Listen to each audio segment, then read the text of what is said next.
ini sebenarnya dulu tahun 75 Pak Harto itu mulai risau setelah pemilu 71 karena hubungan antara rakyat dengan rakyat, umat dengan umat itu dulu renggang. Khilafiyah itu tajam. Soal tarawih 11 rakaat 2 rakaat itu tajam. Nah, Pak Harto itu kalau langsung turun ke akar rumput kan nggak mungkin, ada gap yang terlalu jauh. Maka Pak Harto mengusulkan dibuatlah Majelis Ulama Indonesia tahun 1975. Dari seluruh ormas ada 10 ormas Islam. Kemudian ditambah dari TNI, Angkatan Laut, Angkatan Darat, Angkatan Udara dengan Polri, ABRI waktu itu namanya, Angkatan Bersenjata Republik Indonesia. Kemudian dari independen ulama-ulama besar seperti Kiai Haji Abdullah Syafi'i, Buya Hamka, Kiai Haji dari Medan itu Al-Ustadz Anas Tanjung, Zainul Arifin Abbas. Ini kumpul tahun 75 terbentuklah Majelis Ulama Indonesia dengan Ketua Umum Buya Hamka. Untuk apa? Untuk Pak Harto itu mengambil fatwa dari Majelis Ulama tentang ke permasalahan umat dan pemecahannya, sehingga orang Islam itu teratur, ya kan, diatur sedemikian rupa. Nah, ada insiden tahun 1980 ketika Majelis Ulama mengeluarkan fatwa haram mengadakan perayaan Natal bersama antara umat selain umat Nasrani. Nah, waktu itu Buya Hamka kan mendapat tekanan yang luar biasa. Pak Harto waktu itu mengutuskan Ismail Hasan untuk bertanya kepada Buya Hamka, kalau memang haram bagaimana solusinya? Saya mendengar dari almarhum Ismail Hasan solusinya perayaan Natal itu dibagi 2, seremoni dan ritual. Yang ritualnya kita nggak boleh ikut haram, yang seremoninya aja.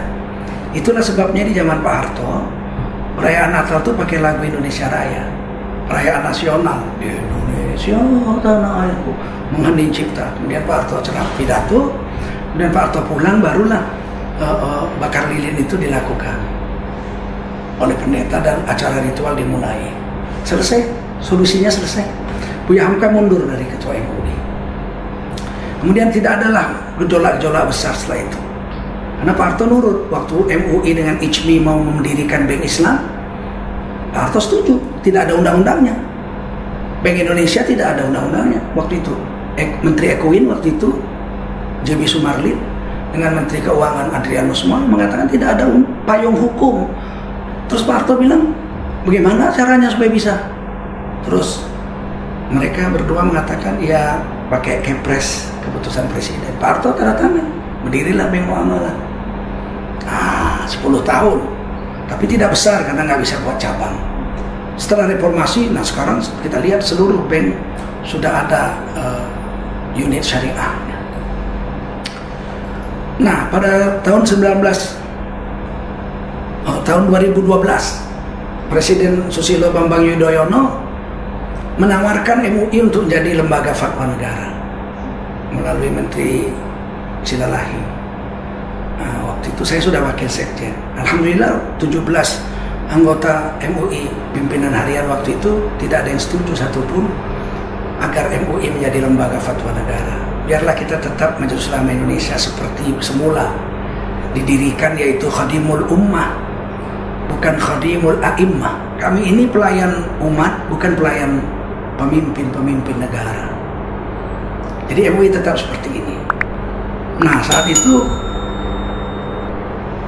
ada pertemuan. Presiden SBY waktu itu mengutuskan gabungan Fauzi, JB Silalahi, kemudian Menteri Agama untuk bermusyawarah. Akhirnya keluarlah Perpres, Perpres Peraturan Presiden nomor 151 tahun 2012 bahwa MUI Majelis Ulama Indonesia adalah partner pemerintah dalam urusan keagamaan, termasuk mengeluarkan fatwa. Sehingga kalau lembaga penegak hukum di Indonesia memerlukan fatwa, pasti akan mengambil fatwa Majelis Ulama Indonesia, tidak yang lain. Yang lain boleh berfatwa, tapi tidak ada kewajiban negara mengambilnya.